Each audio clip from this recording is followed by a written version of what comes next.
It's a great pleasure to be here to introduce Sonia Ghose for her exit seminar on microbial dynamics in amphibian conservation and disease ecology. Sonia got her bachelor's degree from Occidental College, and I think it was while you were there, you went to Costa Rica and developed a permanent lifelong obsession with frogs. After graduating from college, she went and worked at San Francisco State and the Cal Academy on frog chytrid microbiome interactions and a variety of things. And then she came here to work on frog chytrid microbiome interactions. And needless to say, it's been a bit of a challenge because her advisor, that is me, knows nothing about frogs, knows very, very little about chytrids, and has no funding to work on frogs, chytrids, or their microbiomes. So not at any fault of Sonia's, she's had to piece together funding opportunities and TAing and working throughout her time here to keep working. It's good that you're obsessed about this because it has been needed for the obsession. All the way through, there have been, COVID challenges, of course, and lots of other challenges. And it's perfect symmetry that the day of her seminar is the day the strike starts. It is really quite remarkable. She's had other challenges that maybe we can talk about some other time, like making a bomb in the field. You can ask her about. She works on an endangered species, which is, of course, difficult. But throughout all of this, she's had remarkable successes, even with all these challenges. Incredible successes in her science, which you'll hear about. You won't hear as much about her successes in TAing and in mentoring and in interacting with the people in the lab. She's been a remarkable member of the lab. She's also developed skills in field work, in lab work, in computational work, and in communicating science. And it is a great pleasure to welcome you for your talk here. Thank you for that introduction. I'm really excited to be here with you today to present on a lot of the work that I've done in my time here at Davis. And I'm just going to get into it because I have a lot I want to talk about. So amphibians are really an incredible group of organisms. As Jonathan said, I'm obsessed with them, especially frogs, as you can see by my photos here. But they're an incredibly diverse group of organisms. There's over 8,700 species that have been described. And I put that is just as of May 24th, because that number goes up all the time. So there's even more diversity yet to be discovered. The anecdote I like to tell about that is I can remember when I was working at the California Academy of Sciences in 2012, we celebrated the 7,000th species being discovered. So that tells you that in 12 years, over 1,700 more species have been discovered of these macroorganisms. So I think that's kind of cool. They're also a very old lineage, diverging over 350 million years ago. I was an undergraduate when I first learned that amphibians are the most endangered group of organisms, or endangered group of vertebrates. Currently, 41% of species are considered threatened with extinction, according to the IUCN Red List guidelines. And of course, there's many causes for these declines, and some that are shared across systems like habitat destruction or climate change. But what I found really fascinating when I learned about this was the impacts of this fungal pathogen, the Batrachochytrium dendrobatitis. And I'm going to refer to that as BD. Other causes of declines don't result in pictures like this. So people would go to their field sites starting in the 80s through the 2000s and just find a bunch of dead frogs. And it took a while to figure out what was causing this, but it was this fungal pathogen. So it infects the skin of amphibians and it causes chytridiomycosis disease in hundreds of species. There are also resistant species of amphibian that will just carry the infection and act as a reservoir, spreading it to other susceptible species. So the first part of my talk, I'm going to talk to you about some work I've done on the distribution of the BD pathogen. So BD is globally distributed around the world. Here I'm just showing records of occurrences, and the dark brown circles are showing all the places where it's been detected. It's present on every continent except Antarctica because there aren't frogs there. or amphibians in general. There are also several lineages of BD that vary in virulence.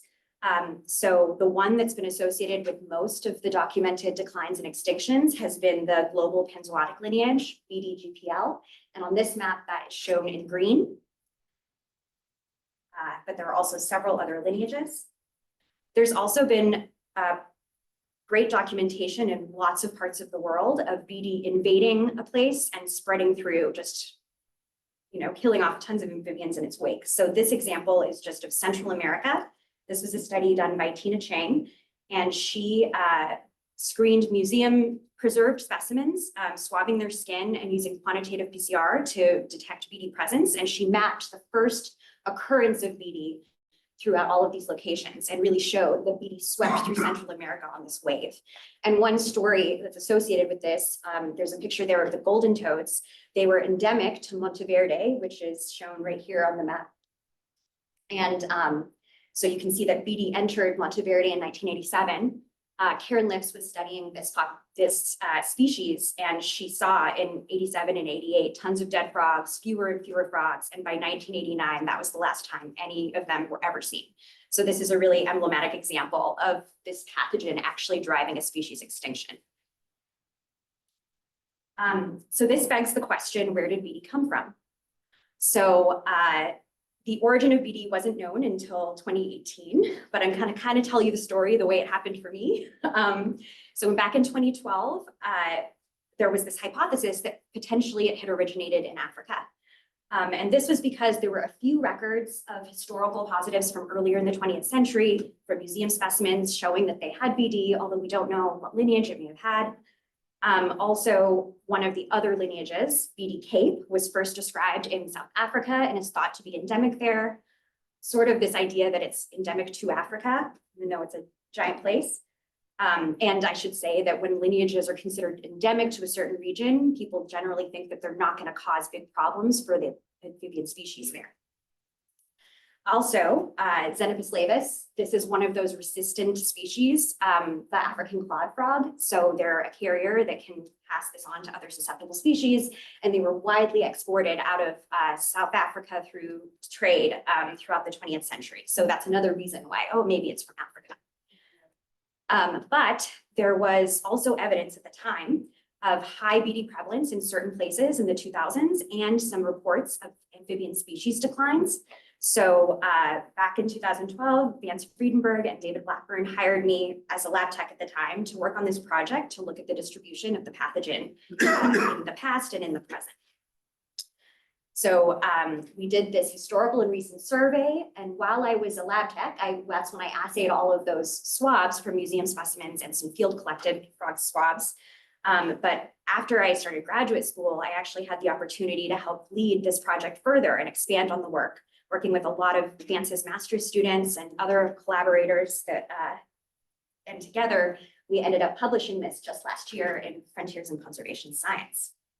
Oh, and it's also now one of my dissertation chapters. So here, well, first, this is just showing you all of the samples that were georeferenced that we could plot on a map. This was mapping was done by Tiffany Yap, one of the co-authors. But what we found when we looked at the percent of infected samples over time was this pattern across much of the continent where there were these BD expansions after the year 2000. So I'm showing you here this top graph. This is all of our countries. We had data from 36 African countries, and the prevalence remained low, below 5% throughout all these countries until the 2000s and 2010s. And now that's just averaged together across all places. And if we look just at a single country, Cameroon, you can see that it was even lower, basically absent in the past. And then in the 2010s, it increased up to 40%. And this was associated with lethal levels of BD. So BD loads that these frogs were carrying that were above the mortality threshold, like that could cause death. There was an exception to this, which was South Africa. In South Africa, we actually saw that the prevalence stayed pretty stable through time. So it was about 20% historically and recently. And again, that is where BD Cape is from. So potentially not recently emerging there, but we find basically everywhere else that it is.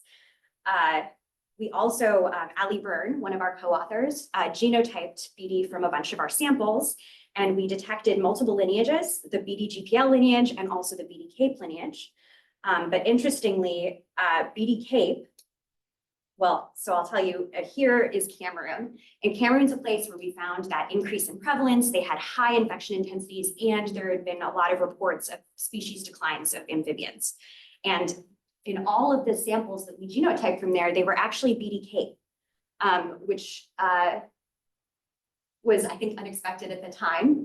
It just shows that, you know, a lineage that could be endemic to South Africa could still be causing problems somewhere else in Africa. It's possible that it spread there.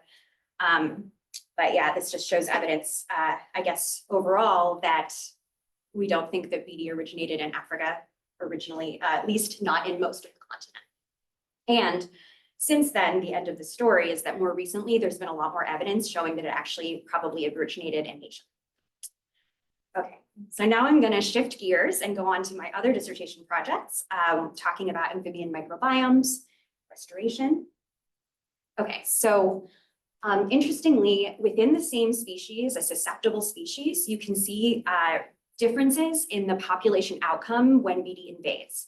So you could have two lakes like this, two populations, same species, and one of them might experience epizootic dynamics, which basically means BD rose to high prevalence, these high infection intensities above the mortality threshold, and it results in the population completely going extinct. However, another population, again, same species, a different lake, somehow is able to survive that invasion. And we don't always know that they had a history of an epizootic, although it's thought probably they did when BD first invaded. However, what we see now is that they're living with BD in this enzootic state. So a lot of times they still have high prevalence of BD, but their infection loads are kept below that mortality limit. They're able to somehow keep these moderate loads. And it's not super well understood why there's this variation within species. There's a lot of reasons, you know, that could contribute to this, like host genotypes or behavior. But one of the possibilities that I found most intriguing was the potential of microbial defenses associated with the host. So we know that the skin-associated microbiome is associated with disease outcome. So that study, the first study I mentioned there, showed that if you look at the microbiome structure of amphibians before they're infected, they are distinct, the ones that survive infection and the ones that don't survive. Further, there's been evidence at the population level that there are differences in the skin microbiome between populations experiencing epizootic dynamics and those experiencing enzootic dynamics.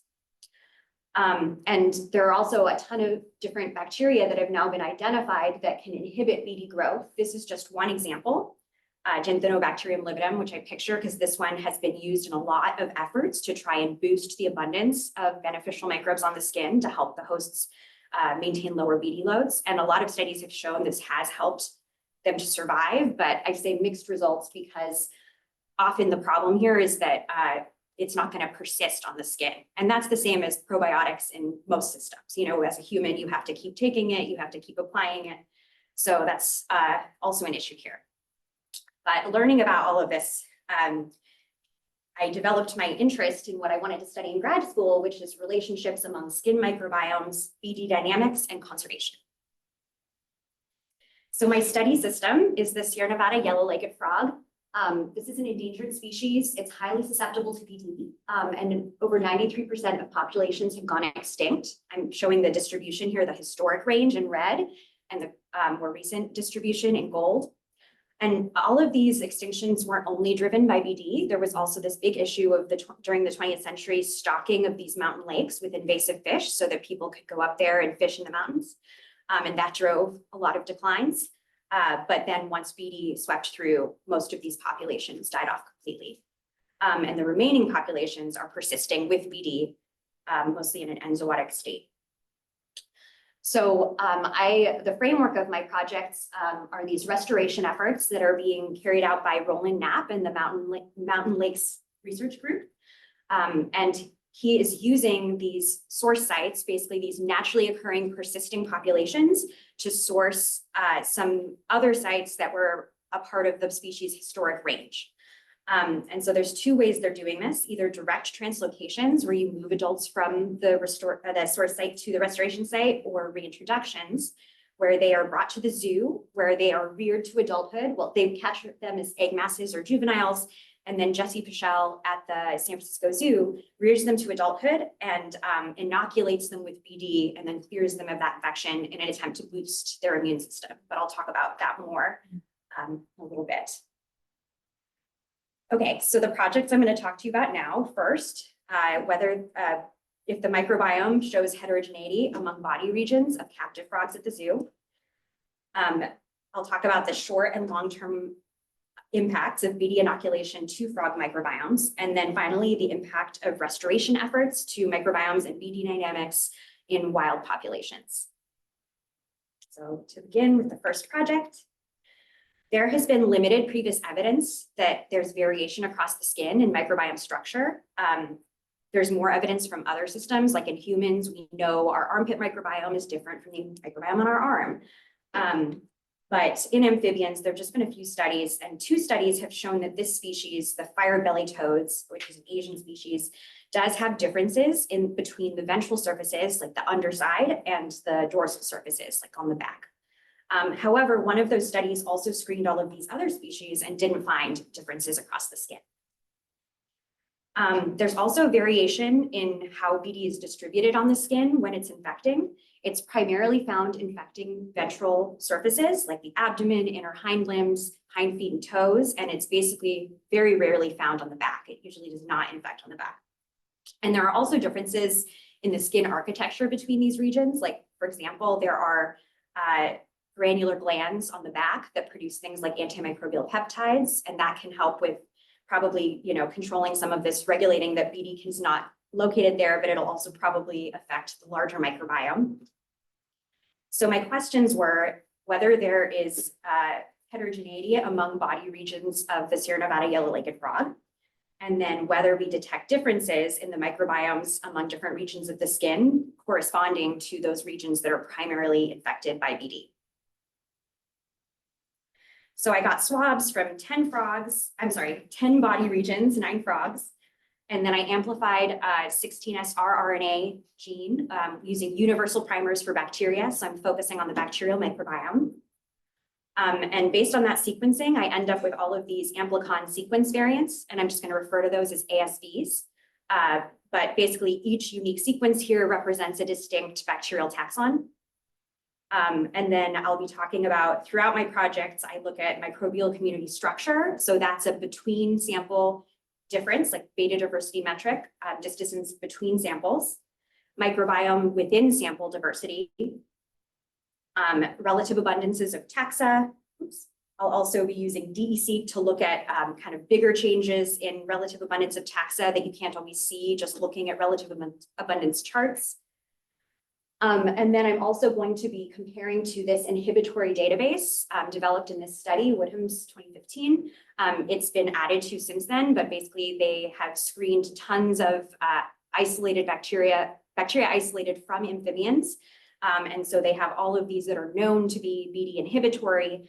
And this is a database of their full-length 16S sequences. So when I saw a lot of sequence similarity between my ASVs, greater than 99%, I consider them putatively anti-BD, so to get a little bit of function. And then I just wanted to quickly talk about how to look at some of these visualizations of community structure. So again, this is a between sample distance metric. I use Unifrac, which takes into account differences in the phylogeny of communities and samples. And so every sample has distances calculated to every other sample. So this is multidimensional, but we visualize it in these 2 dimensions, just showing the first 2 axes that explain the most of the variation. And so when you're looking at something like this, each point is a sample, but when they're closer together, they are more similar. And when they're farther apart, they're more different in terms of their community structure. So here, orange is different from green and blue, but green and blue are not different from each other. And it doesn't always look like such a beautiful clustering like this. I will show you some that don't look anything like this, but that's the idea. And the reason there is because there's just so many more axes of variation that you can't capture in 2 dimensions. Okay, so I did find an effective body region on microbiome structure. I kept this really small because I didn't want you to look at it too hard because this is an example where it does look like a mess of points. But I used permutational multivariate analysis of variance to determine that there was a significant effective body region. And in pairwise comparisons, I found that most of these differences were in comparisons to the back. So the back was significantly different from 7 other body regions. And this was also seen for the relative abundances of the 2 most dominant ASVs I found on frogs. So there was this undescribed, like unclassified member of the Burkholdereaceae, not classified before below family level. And that's shown here in purple on this mean relative abundance chart. And then there was an undescribed Rupertaliaceae, which I'm showing in orange. And I don't know if you can see this, but the back is the back is all the way on the right of this graph. So it had significantly higher relative abundance of Rupertaliaceae than several other body regions, and lower Burkholdereaceae than several other body regions. And so the other side of that is places like the hind feet and the inner hind limbs and the abdomen tended to have higher of this ASV. I also found a different unclassified Burkholdereaceae, so not the same dominant one, but a more rare one, that had significant log 2-fold higher relative abundance on the abdomen compared to the back. So it's same pattern. And both of these undescribed Burkholdereaceae matched with more than 99% sequence similarity to taxa that are known BD inhibitors. So this is putative evidence that, well, first, just that there is difference in the structure on the skin of these frogs, but also that some of the taxa that seem to be in higher abundance on the abdomen are things that potentially would be interacting with BD. Okay, so that was the first project. Now, so this is just where they infect frogs with BD and then clear that infection. And they're doing this because it's been found to reduce future BD loads. And we know that BD impacts frog microbiomes. They change upon infection. And I decided to study this because I was really interested in studying these populations, in the wild. And this inoculation protocol is included in the conservation action plan for this species. So they're doing this with all of the frogs that they're going to reintroduce. So in this treatment, they have 2 different treatment groups. There are BD plus frogs, and they are exposed to BD and then treated with this antifungal itraconazole. And then there are BD minus frogs that are unexposed, but also treated with itraconazole. So my questions were, how does BD infection impact the skin microbiome of these Rhinoceros? And do we detect recovery of the microbiome or legacy effects of BD after itraconazole treatment? Basically comparing the BD plus and BD minus groups. So I collected samples here. I'm just showing there were adult frogs at the zoo. I collected samples during what I'm calling the pre-treatment phase, and I have 2 time points pre-treatment. Then BD plus frogs were infected with BD while BD minus ones were not. And I have samples from what I'm calling the post-infection phase. So it's after they infected them, but they are still infected during this phase, in case that's confusing. Then they were all treated with itraconazole, and I collected samples from both groups post-treatment. I'm also going to show you some of the samples that I have post-reintroduction. I'll talk about the fieldwork for my next project, but I'm just going to show this to you now so that we can talk about the long-term impacts of inoculation. There were some limitations for me with the design. I didn't have a role in this design because it's a standard protocol they're doing with all these frogs. And because this species is so endangered, I wasn't just allowed to go and sample whenever I wanted to. So in particular, I couldn't go while the frogs were infected. So they provided samples to me from that post-infection time point. And unfortunately, I didn't get samples from the BD minus group, only from the BD plus group. And so for my analysis, that's just meant that I haven't been able to look in time point to look at effects. I'm looking across time points. Okay. So I found that there were significant differences in community structure between these phases and groups. So here I'm showing the community structure. All of the circles are the BD minus group, and the triangles are the BD plus group. And then blue is the pre-treatment phase. We've got pink over here. These are the infected frogs, it's the post-infection phase. And then the 2 shades of orange represent the post-treatment phase. And so all of these groups differed significantly. We also were able to show that temporal variation alone can't account for the magnitude of change that these individuals experienced, because luckily I had those 2 time points pre-treatment. So I looked at community displacement, which is like the distance between communities over 2 time points, or even just between communities. We call that displacement, and I found that it was significantly smaller displacement between those 2 time points than it was between the second pre-treatment time point and any of these later phases, despite the fact that there were weeks more of time between these time points. So I also showed that post-treatment, post-infection prior to treatment, the community structure was distinct from both of the post-treatment groups. So the communities did change after itraconazole treatment. And then even though the BD plus and BD groups were not significantly different from each other in the pre-treatment phase, we did find that those groups were significantly different after treatment. And so these, it's putative legacy effects of BD. So legacy effects are basically if you have some causative agent of disturbance that impacts a community, when that causative agent is removed, if the community secession is still, sorry, I'm trying to say this one. It can affect the community secession long after it's gone. So that would be a legacy impact. And so, you know, the fact that we're seeing differences between these groups weeks after they had been treated with itraconazole, well, they had treated for a few weeks. So this is about 3 weeks after. Yes. I also found putative effects of BD, looking at the normalized relative abundance of taxa and how they change, like the behavior of different ASVs. So this is just a mock figure just to show you what this behavior looked like for these 10 ASVs.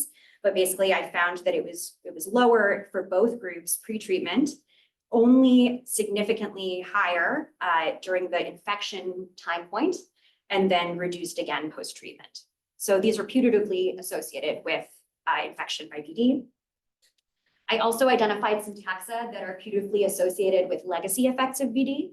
So these are basically 7 ASVs that showed different behavior between the BD plus and BD minus groups post-treatment. So a couple of them had this kind of behavior where they were reduced and then only increased in the BD plus group after treatment.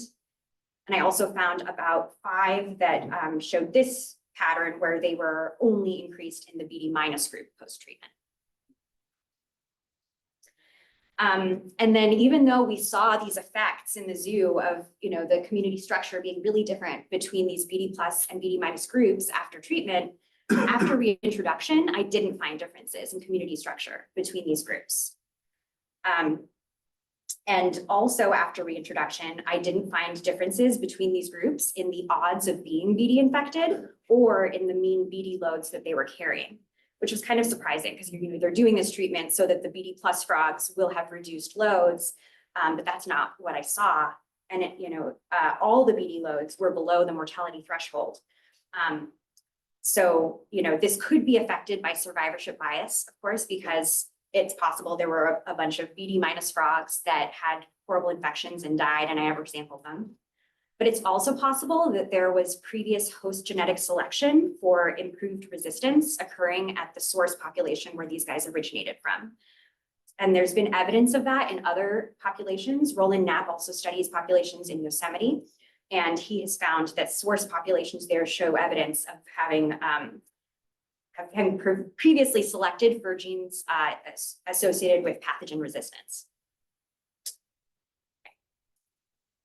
So my summary, I found some putative effects of BD, some putative effects, legacy effects of BD, but these were not maintained long-term after reintroduction. And after reintroduction, I also didn't find differences in their infections. So now onto my third project for this part. So this is based on my field work. So I had, this is my desolation wilderness study area. So there were 2 naturally occurring populations. These are the natural sites and they're used as the source to repopulate these restoration sites, and there are 3 of those.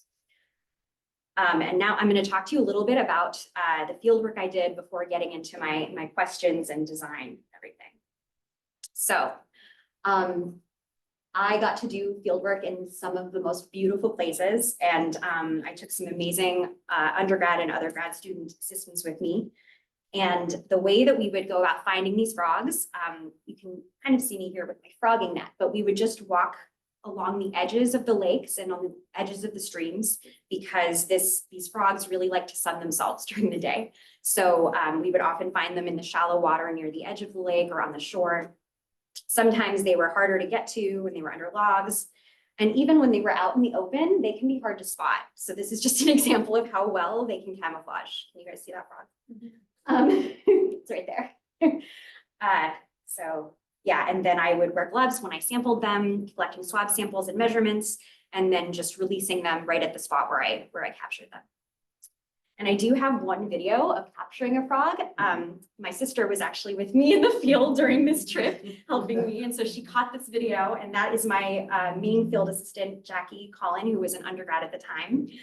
The story here is that I had seen this frog the year before. This is at one of the natural sites. I know it was her because she's so big, and I wasn't able to capture her the year before. So this was my final 3rd year of field work. We saw her and decided to just wait her out. She was hiding in a crevice down in here. And Ruby actually caught just within like 30, this is just a 30-second clip, but we're trying to be very quiet, nonchalant, not spook her. You'll be able to see her coming up right around here in a minute. Oh, sorry, it's freezing a little bit, but so now that I see her swimming up, maybe you can. Yeah, you can see her. Okay, yeah. And so I'm just gonna stick my net right under her, then tap her a little, and then when she jumps, I flip the net and get her inside. And we were so excited to capture her. So this.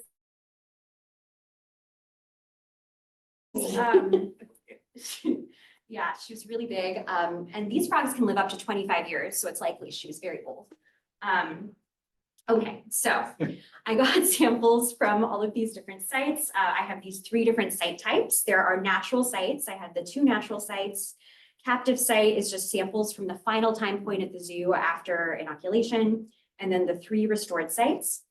And then I also look at the restoration types. So there are source frogs, those are from the natural sites used to source restoration sites or restored sites, captive frogs from the zoo. And then at the restored sites, we have translocated frogs. And again, these are ones that are just moved directly from the source to the restored site.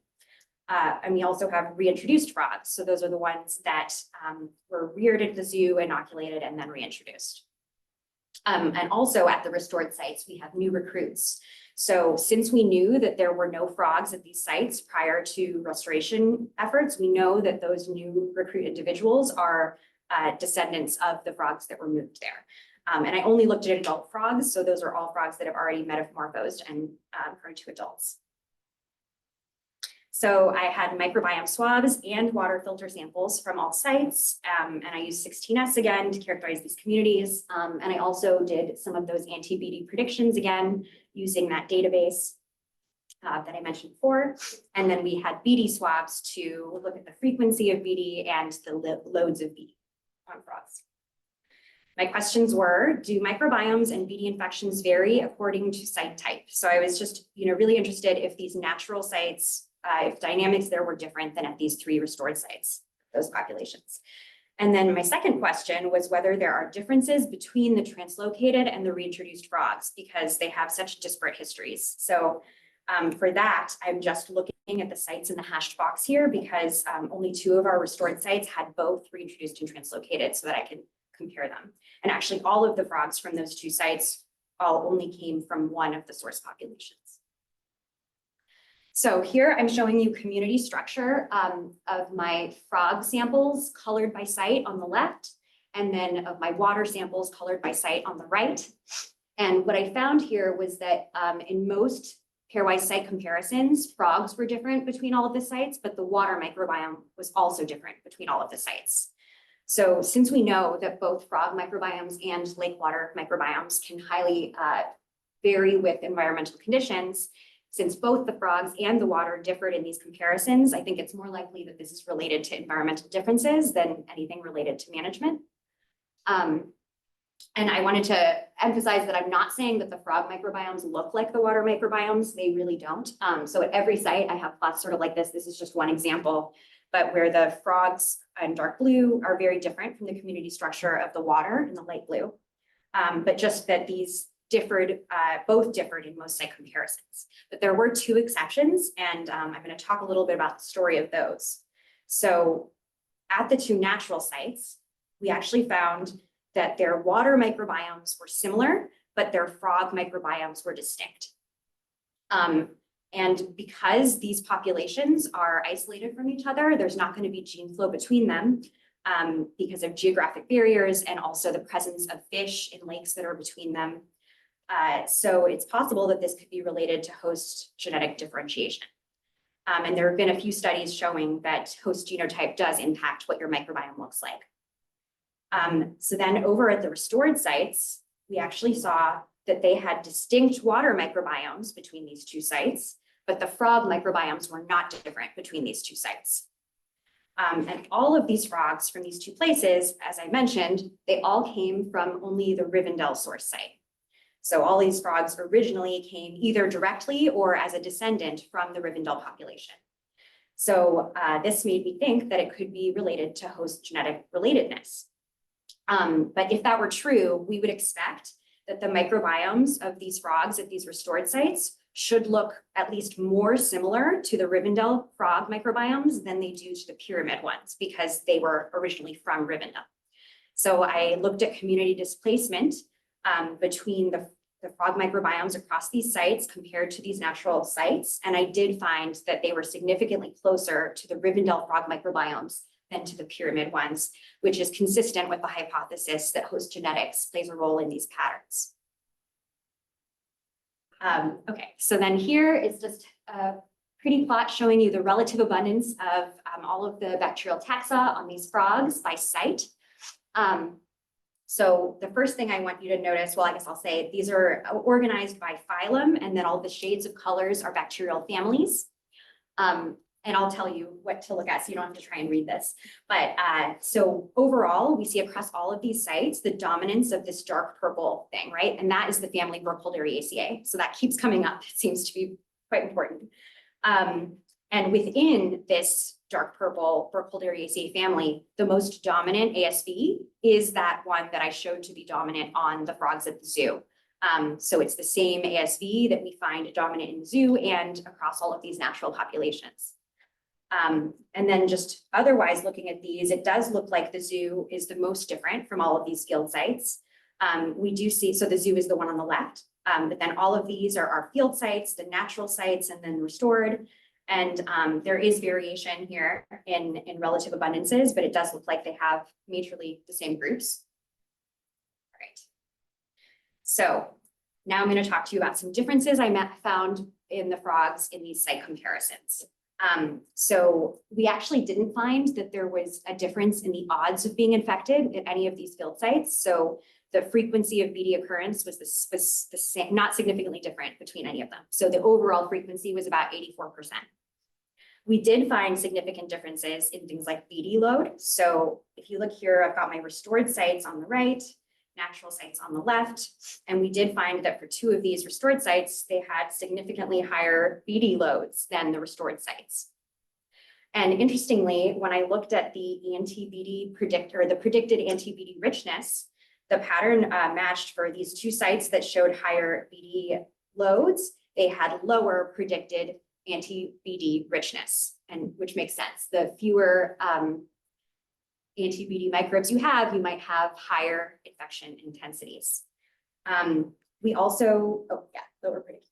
So I also looked at Shannon diversity, and here my restored sites actually look like they have higher Shannon diversity. So this is the microbiome diversity, higher than the natural sites, which isn't really what I was expecting, because generally you think that, you know, if you have higher infections, you would have lower community diversity. But I'm seeing the opposite here, at least at the population level. But I did see that this Shannon diversity seemed to be quite related to the anti-BD relative abundance. So that was lower at these restored sites. And a lot of this anti-BD relative abundance is driven by that one dominant ASV. And so I think that it could be a relationship just with they have higher diversity because they have lower proportions of that anti-BD taxon and more other things. But generally, this does show that I'm finding these differences between my restored sites and my natural sites. Okay, so that second question was translocation versus reintroduction. So are there differences between these two relocation methods? So this is the community structure. We've got the translocated are in green, the reintroduced are in blue, and then the gold are the new recruits. And these three groups did not differ significantly from each other in terms of community structure. So no differences between translocated and reintroduced in microbiome structure. Although all three of these groups differed significantly from the natural, the source population shown in dark orange and from the zoo in purple. I also compared all of these four metrics, but now looking at translocated versus reintroduced. So you can just focus on the translocated versus reintroduced, which I put boxes, and you'll see they're never significantly different from each other in any of these. So they're not different in BD load, microbiome diversity, or either of the anti-BD prediction metrics. They do differ from the source, but not from each other. So no difference in the other things. Also, across all of these frogs, restored sites and natural sites, there were only 2 samples that had BD loads above the mortality threshold, and that was for 2 translocated frogs. But otherwise, all of the loads were moderate underneath that threshold. So it does seem that these populations are existing with BD in an enzootic state at these restored sites, but we do still see these differences where they're having higher BD loads than at the source and lower antifungal richness. So in summary, I have shown that across the skin, there are differences between the ventral surfaces and feet where BD infection usually occurs compared to the back, which was the most different body part. For inoculation, we did detect putative impacts of BD and legacy effects after treatment, but those were not maintained in the long term after reintroduction. I found some differences and similarities across frog microbiomes across populations that were potentially associated with host genetics. And I found higher BD loads at restored sites, and those were associated with these differences in anti-BD predictions, but we didn't find any differences between these 2 relocation methods, translocation and reintroduction. So I want to thank a lot of people. I want to start by thanking my collaborators, Vance Friedenberg, Roland Knapp, and Jesse Bichelle. And I do want to single out Vance because he has been such an important mentor of mine since 2011 when I went up to him and introduced myself at a conference. He is also a part of my dissertation committee. So I want to thank both him and Jay Stackwitz for being on my committee. I want to thank my qualifying exam committee, my first year Pop Bio cohort, who I never would have made it through first year without. And sometimes I can't believe how much we learned that year. And Sherry Mann, who I'm sure lots of you know, but she just goes above and beyond to help with anything that she can. So she's really been great to have as a grad group coordinator. I want to thank my funding sources. And then I really have to acknowledge all of these amazing women that made my fieldwork possible. These were some of the best times of my life. And I am just so grateful that all of these, a lot of them were undergrads, a master's student that helped me. I'm going to single out 2 of them. So one is Cassie Ettinger. So she's shown here center top. She helped me on a lot of different trips. She was another graduate student in the Eisen lab. She's a postdoc now. She's my favorite person to talk science with, and she has helped me through so many difficult data analysis issues and everything. So I'm very grateful to her. The other person is Jackie Collin, who came with me on more of these backpacking trips than anyone else did. And at the start of this, she had never even been backpacking, but she just got really into it with me, and I had such a great time with her. She worked with me for several years of her undergraduate and even after she graduated. So thank you, Jackie. And then I want to thank Jonathan Eisen and the Eisen Lab. Jonathan is wearing his may the microbes be ever in your favor shirt, which is pretty awesome. But Jonathan has just always been so supportive of me. And even when I first met him, I knew because he wasn't scared off by the fact that I had all of these ideas already about exactly what I wanted to do and that I wanted to study endangered species and all of these things that a lot of people said no to. And since then has just been a really wonderful advisor and mentor professionally and also personally. I just have always known that he's had my back. I really appreciated that. And I also want to thank all of the past and present members of the Eisen Lab. I tried to show as many as I could here, but there are way more. Really Jonathan just brings together this group of really passionate, amazing scientists who are also amazing human beings. And I've just been really lucky to know all of them.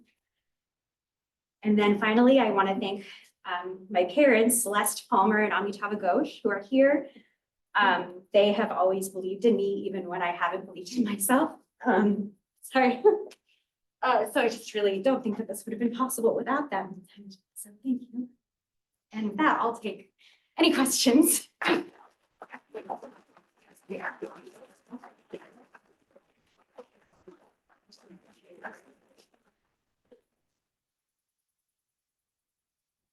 Yeah, so that dominant burglary ACA, did you make any attempts to try to culture it? Is it culturable? So I did a bunch of culturing and we never made it through identifying everything, basically pandemic. And so I actually had a whole different chapter that was on screening different microbes to look at their anti-BD abilities, and I had to throw it out. So I do have a mag for it. Like I did a little bit of metagenomic sequencing. And the one thing I did look for was whether it had the same genes that Xanthinobacterium lividum has, that's a known BD inhibitor because it produces violacin. And mine, I mean, it's a mag, so who knows, because it could just be missing things, but I didn't find those genes in it. So yeah, also another thing that's like difficult with the taxonomy here is that depending on the database you use, it'll tell you that it's a different taxon.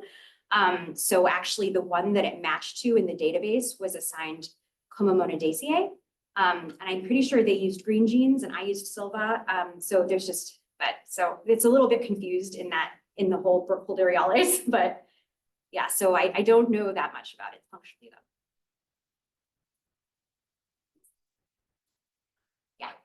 I've never asked you this before, so have you ever tried to get frog genetic data from the swabs? I have not tried. I've been thinking about that a lot, just having like realized that relationship that's potentially genetic just, in the last few weeks. But I haven't tried. I don't know that people have. I mean, I figured that I would need to get something like toe clips to do genetics, and I wasn't allowed to do anything invasive with them. So but presumably in a skin swab, you get some frog skin cells in there. Yeah, I mean, I should look in the, I have those few metagenomic samples, so I should look at what I can find from what came out in those from the host. I haven't looked at that. Yeah. Did you have some opportunity to follow population dynamics of those translocated frogs, like their reproduction and mortality and so on?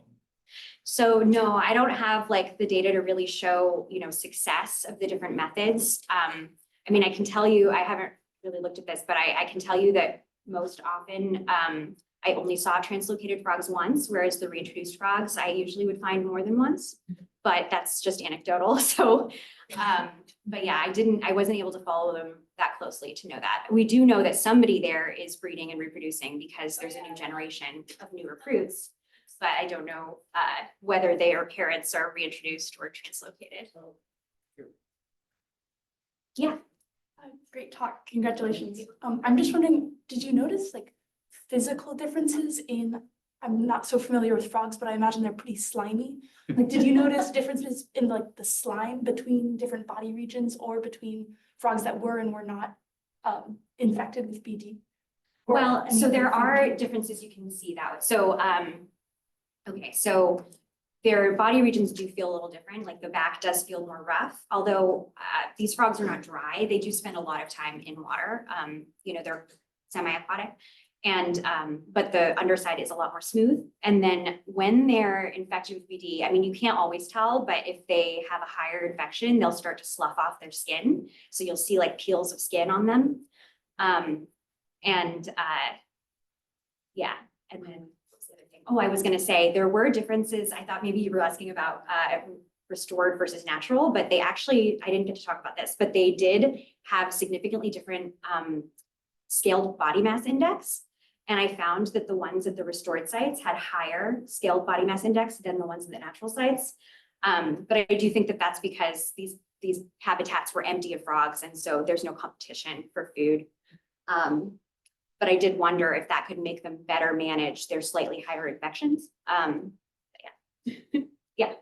Yeah, wonderful talk. I was curious, the part you showed with like the different, the difference in water microbiome, but not frog, and that was super cool. And I guess like I'm mulling it over, and I'm curious, like, so it was the case where they took the frogs from the source population, reared them in the zoo, and then was it the reared frogs that were then put in those translocated ponds, or as well as the Both. So it was both the ones that were reintroduced from the zoo and the ones, there were some that were just directly moved as adults from source to restored. And both of those were in those same populations. So I was looking across all of them for that. Yeah, so I presume, I might be wrong because I also know nothing about frogs and other microbiomes, but is most of it, is it mostly like horizontal transmission, we imagine, for like microbiome acquisition, or is there like vertical transmission? Because then I guess that would make sense why water microbiome didn't. Well, so their community, they usually select for things that are in the environment, but that are rare in the environment. So there is connection between like the water microbiome and the frog skin microbiome. I mean, I don't think I've seen anything about whether there's like vertical transmission through their egg masses, and they don't do parental care. So it's more likely that it is horizontally or acquired from the environment. Just kind of on that line, how social are these frogs, and are there kind of instances where they come together and that's where kind of they either homogenize their microbiomes or they differ because they're just so isolated? So, I mean, at the restored sites, we would be searching for like 8 or 9 hours a day and maybe find 1 or 2 frogs. So it took a lot to get all those samples. They're very, this is new efforts that I sampling for 3 years, and they had been putting them there for, I think, 2 years before that. And then during the time I was there. So these populations are still really small. I never found more than 1 frog in the same place at most of the sites, although I did at the smallest Jabu restored site. They all liked to hang out in this really muddy pond, even though they were right next to this beautiful clear lake. But otherwise, at the restored sites, I never really found them hanging out together. At the natural sites, because it's much more dense, you do see them all like kind of together. And there was this idea that like when the population is more dense, they're going to have higher BD loads, higher prevalence. But actually, more recent work has shown that it doesn't seem to be true because, I have these like very dispersed or like very low population restored sites, and they actually had higher BD loads and no difference in prevalence. And that's also what Roland Knapp is finding in Yosemite. So great talk. I have a million questions. You just had so much data. So Yeah, I know. I wonder. it's really great to see. Really, really good work. I have a couple of like small questions and then like a bigger question. Small questions are things like, other studies on amphibians have shown that when you bring them into the lab, like redback salamanders, their microbiome communities plummet. Mhm. And so did you see that when you were comparing? Yeah, so The zoo animals to the wild animals? yeah, they had lower observed richness and lower Shannon diversity. But they actually, interestingly, just go back to one of these. Yeah, so the captive frogs are the ones on the left here. Oh, yeah. So they actually had higher anti-BD richness than the restored sites, but not different from the source. They also had higher proportions of anti-BD relative abundance compared to natural, but not different from the source. But they did have reduced Shannon diversity overall, which also may be connected to the fact that they had such high abundance of that one ASV that was driving a lot of the relative abundance of anti-BD taxa. Interesting. So that gets me to the bigger question, which is, so, you know, a lot of people are trying to figure out, well, how tight is this symbiosis between these species of bacteria and these vertebrates, and how important is that? And so I'm wondering, like, so when those animals were brought into the zoo, were they brought in as tadpoles? And They if so, were- like how, you know, like, how did they end up with the right stuff? I Basically? know, actually, I'm pretty Yeah. sure, so all of the ones that were reintroduced frogs that I worked with, like so they did those inoculations 3 years in a row. And so when I showed you the reintroduced comparisons, it was from frogs across all those years. I only ever found 4 of the ones from the year that I actually sampled also during the inoculation. But all of the ones I sampled, they actually had originated as egg masses. They just brought egg masses to the lab. So why do they all have that same dominant one thing? It seems like it's important. Do you think it has anything to do with the water in San Francisco comes from the Sierra Nevada? I don't know, I haven't looked at that. I mean, they Yeah. literally Right. come straight Yeah. down. Possible. Because they were using tap water. Yeah. They did treat the water, they filtered and treated the water and added, you know, salts to it or whatever, but yeah, it was tap water that then they filtered and put stuff in, but yeah, it's possible. Fascinating. So what does this say, what is your work, like, what would you tell, let's say the Fish and Wildlife Service comes to you and says, okay, well, should we be doing these treatments for these reintroduced animals or not? Do we treat them with itraconazole or not? Based on my evidence, I think not, and I actually have something that I'm kind of excited to show. Chill. Wait, let me just find it. Yeah. Aha.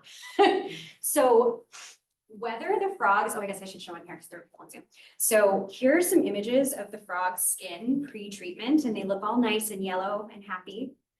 These are the BD minus frogs post itraconazole treatment. So these frogs have not had BD, and look how much they're affected by this itraconazole. They're all red. They have, just weird things going on. They seem lethargic. A lot of them were losing skin, which usually you only see because of BD infection, but they were doing it because of this. They really look just as bad as the BD plus frogs after infection. So,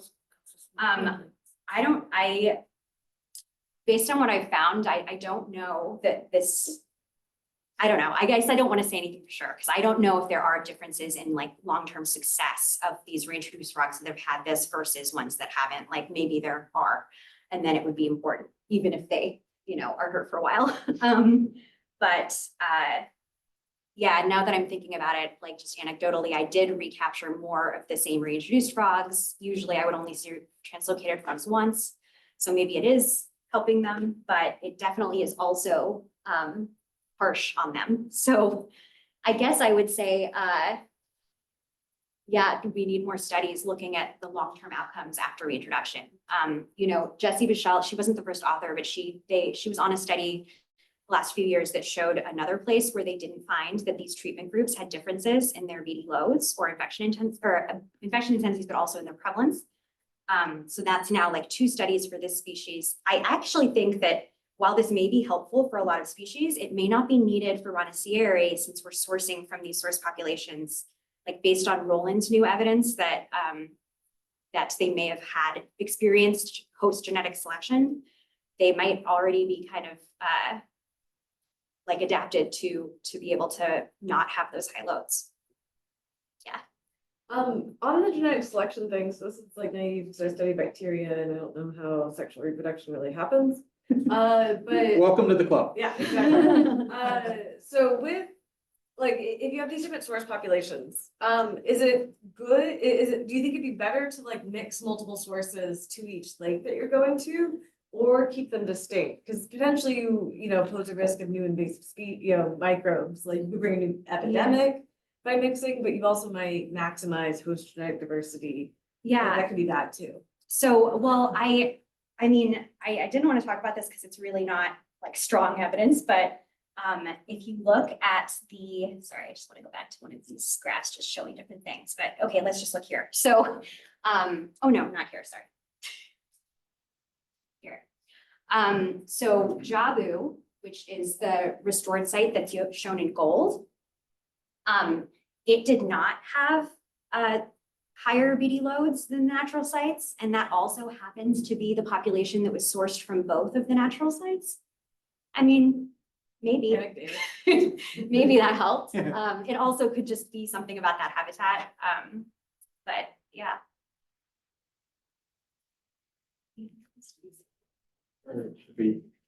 Thank you again. Thank you.